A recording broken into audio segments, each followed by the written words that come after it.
Amigas y amigos, ¿cuáles son las fases en la recuperación tras el encuentro con un psicópata? Tras el encuentro con el mal. Bueno, me han pedido que hable de este tema y aquí está mi respuesta, voy a hacerlo lo mejor que pueda. Primero hay que recordar que hay distintas relaciones con un psicópata, a una personalidad similar. Puede ser una relación de trabajo, laboral, familiar, de amistad o de pareja. Y si queremos hablar de las fases de recuperación, tenemos que partir del supuesto de que ya hemos descubierto al psicópata o a la psicópata, de que ya se ha acabado la relación, de que ya estamos en el contacto cero, o casi. Porque sin ese descubrimiento, sin ese contacto cero, no estamos en la fase de recuperación.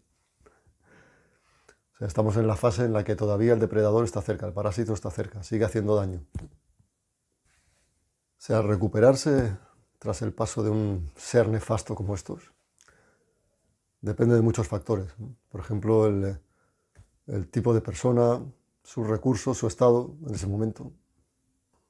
Depende de la información que esa persona tenga, de su grado de comprensión de lo que le pasa, de su despertar, del grado de conocimiento que tenga de lo que le está pasando.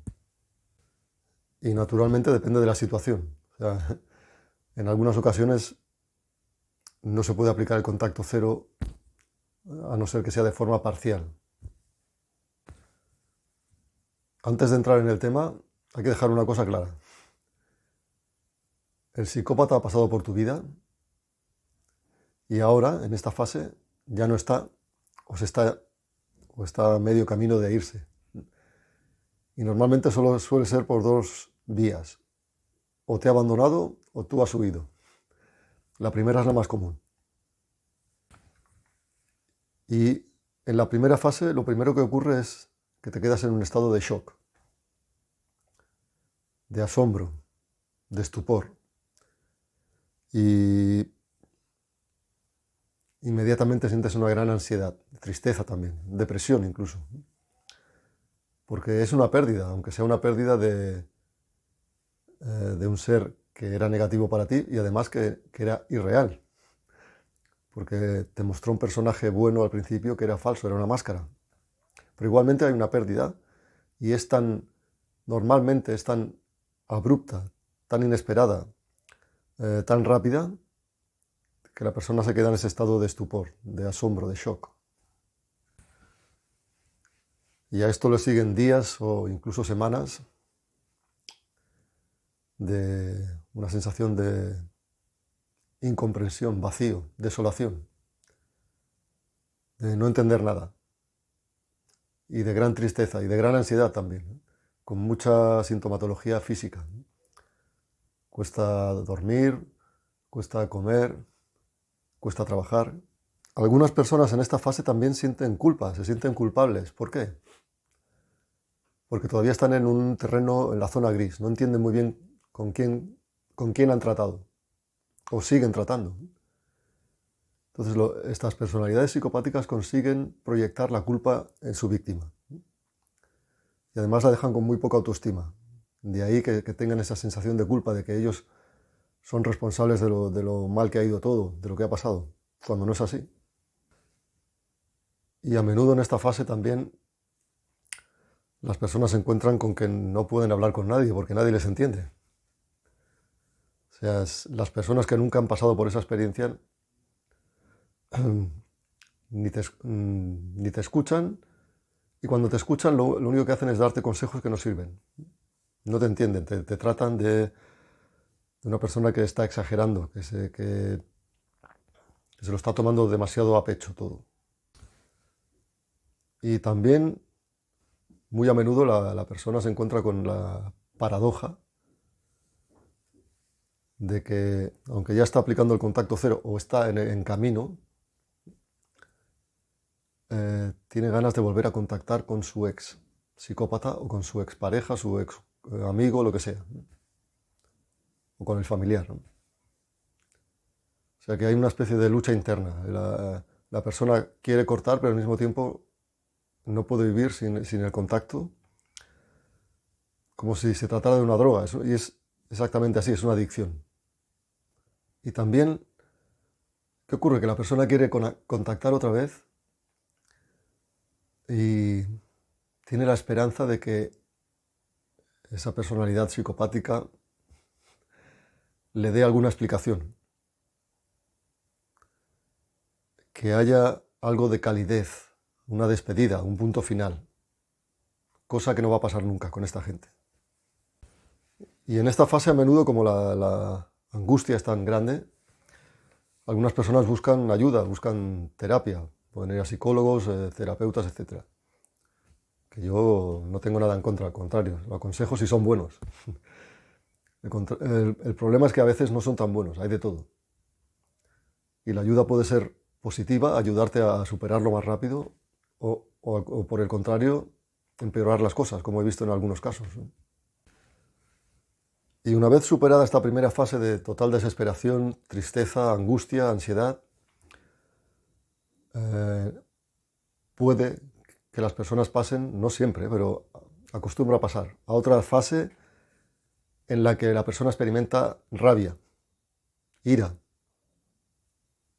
Y en esta fase hay una rumiación constante, pensar, recordar cosas. Y entre ellas se empiezan a recordar maldades que en el momento no percibías o dejabas pasar. Y esto genera ganas de justicia, ganas de venganza, ganas de confrontar a esa persona. Y en algunos casos, no siempre, pero os puedo hablar incluso por mi propia experiencia, esa rabia se puede transformar en odio, lo cual no es bueno, pero puede ocurrir. Y en algunas personas se produce una especie de anestesia emocional. La persona ha sufrido tanto, siente tanto dolor que en algún momento bloquea las emociones, deja de sentir. También decir que en esta fase puede ocurrir, dado ese estado de cólera, de ganas de hacer pagar por el sufrimiento, ¿no?, que algunas personas cometan errores. Errores quiero decir comportamientos que pueden ser violentos o simplemente romper el contacto cero, que eso va en su contra. Pero volviendo al tema de antes, esa especie de embotamiento emocional, anestesia emocional, esa dureza, normalmente eso es una fase temporal. Y es totalmente legítimo, normal, fisiológico, justo, comprensible sentir rabia. Es totalmente normal, ¿no? Pero hay un pequeño porcentaje de personas que, una vez han entrado en ese estado para evitar el sufrimiento, en ese estado de dureza emocional, digamos que han puesto un pie en el lado oscuro. Y desgraciadamente hay un pequeño porcentaje de las víctimas de personalidades psicopáticas que acaban pareciéndose un poco a ellos. O sea, dan el paso o van dando pasos hacia la oscuridad, hacia el mal, hacia la falta de empatía hacia los demás, hacia la deshumanización, a la desensibilización. Bueno, o sea que hemos pasado por esa fase de shock, de tristeza, de rabia. No todas las personas se pasan al lado oscuro. Afortunadamente, la mayoría no. O por lo menos quizás se vuelven un poco más duras, un poco más egoístas, temporalmente solo. Es una reacción defensiva. Pero hay otra característica que a veces ocurre, que es, sobre todo ocurre cuando has tenido relaciones de pareja. Porque esto me lo han dicho multitud de personas en consultas individuales, ¿no? Ya está en contacto cero, ya han pasado esa fase de tristeza, aunque todavía no están recuperados del todo, y comienzan a conocer a otra gente. Y siempre te dicen, no sé, pero encuentro a todos los hombres o a todas las mujeres aburridos, insulsos. Les falta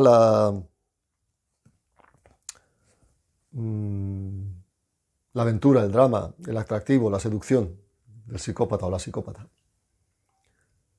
Naturalmente esto es falso, es todavía parte de la adicción que llevan en su mente. Y en un alto porcentaje de la gente hoy en día que pasa por esta situación, en esta fase es cuando comienzan a buscar información. Y hoy en día es mucho más fácil, pueden encontrar información en libros, en YouTube, en vídeos, en cursos. Y es totalmente normal, es muy entendible que la gente necesita entender qué ha pasado. ¿Por qué aquella persona que han conocido, que ha sido su amistad, su compañero de trabajo, un socio, amigo, pareja, se comporta así? Y de esta forma, a partir de esta información, puedes despertar, puedes ver la realidad, aunque sea dura. Porque una persona necesita comprender el por qué, el para qué, el cómo.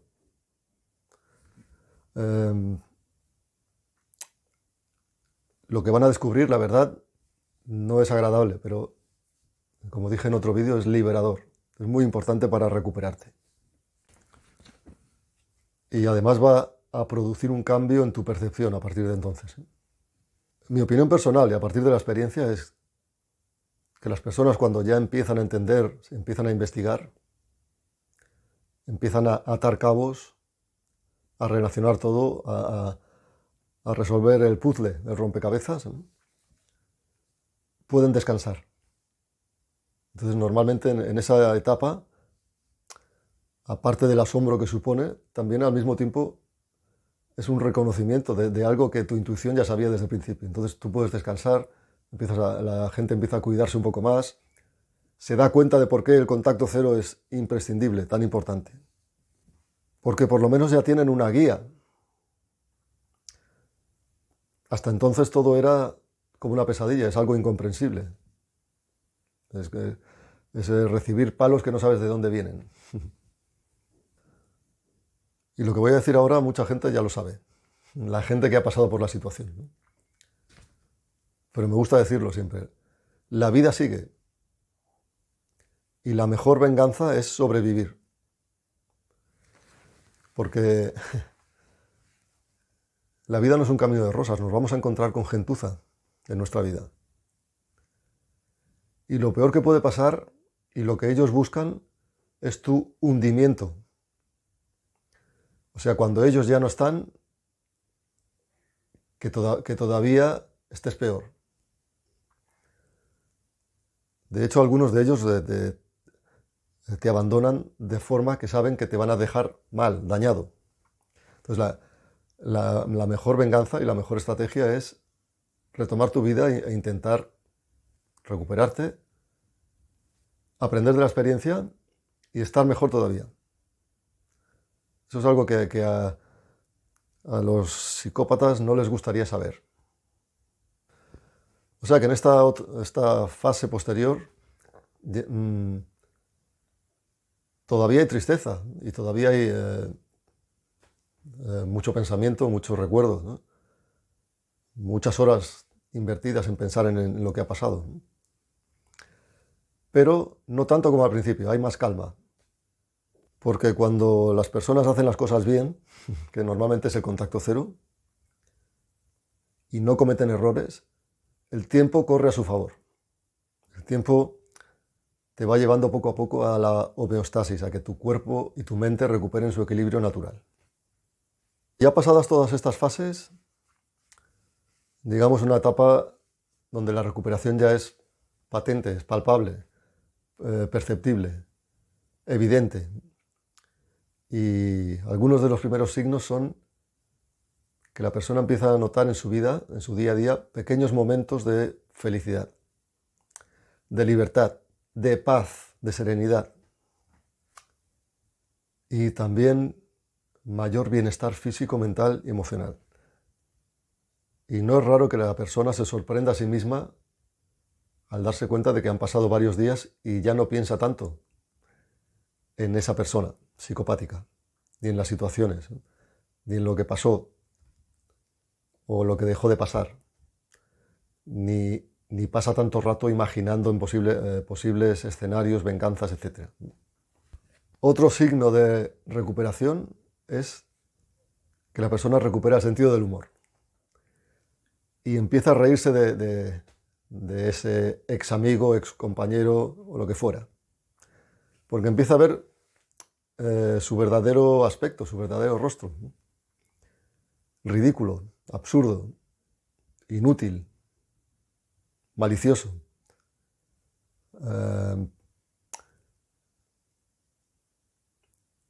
Puede ver detrás del disfraz. Ya desaparecen esas ganas de volver a contactar, porque ya puedes ver su poco valor, su poco atractivo, cómo todo ha sido un engaño, cómo todo ha sido una especie de alucinación. Y a ese signo de recuperación se suman otros. Por ejemplo, las personas comienzan a disfrutar de nuevo de actividades que les gustan o de sus amistades, etc. ¿Y cómo sabes que te has recuperado del todo? No necesitas ir a ningún terapeuta, médico, psicólogo o psiquiatra. Por pura experiencia directa lo sabes. Por ejemplo, llega un día que, después de toda esta travesía por el infierno, llega un día que te das cuenta de que no has pensado una sola vez en aquella persona. No te acuerdas ya. O llega un día que a voluntad eliges recordar algo, pero ya no te afecta emocionalmente. De hecho, has aprendido de esa mala experiencia. Mucha gente dirá, pero bueno, ¿qué has aprendido? Es mejor que no hubiera pasado nunca. Pero, como he dicho antes, la vida es así, ¿no? Hay gentuza alrededor, revoloteando. Entonces, a partir de entonces, cuando ya estés recuperado, vas a apreciar mucho más a las buenas personas, ¿no? A las personas honestas, sensibles, empáticas, justas. También vas a volverte mucho más observador de lo que te rodea. O sea, podríamos decir que pierdes un poco de inocencia, pero puedes ganar en sabiduría. O sea, ya nada de lo que ves va a ser exactamente igual en las relaciones humanas. Y si eres una persona como yo, un poco obsesiva, introspectiva también, vas a aprender poco a poco a aplicar todo ese conocimiento aprendido con dolor, con sudor, sangre y lágrimas, a cualquier ámbito de la vida y a cualquier escala, porque una vez que has tratado con psicópatas cotidianos de tú a tú, entre la gente que te rodea, te vas a dar cuenta de que su funcionamiento es similar al funcionamiento de las élites que también están nutridas de psicópatas. Entonces, cuando veas noticias en la televisión o en internet o donde sea, enseguida vas a entender el trasfondo. Y normalmente cuando ya te has recuperado, eres una persona más compasiva, mejor persona, exceptuando ese pequeño porcentaje que no han sabido recuperarse, han pasado al lado oscuro, se han vuelto un poco psicopáticos, de forma secundaria, funcional. En fin, yo creo que este es un buen resumen de las fases de recuperación cuando has tenido una relación de algún tipo con un psicópata.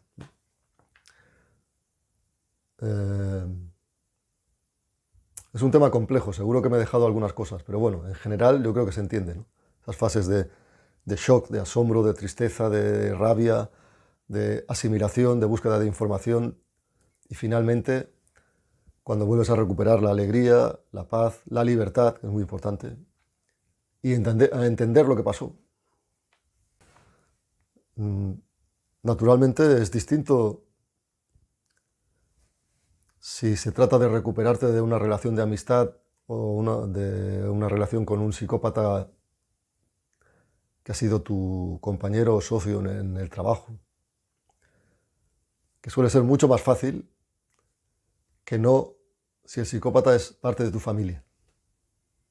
Cuando es parte de tu familia es, por ejemplo, es tu padre o tu madre o tus hijos, o tu hijo o tu hija. Ahí se complica muchísimo. No es imposible, Pero claro, requiere que puedas aplicar cierto grado de contacto cero, aunque no sea total.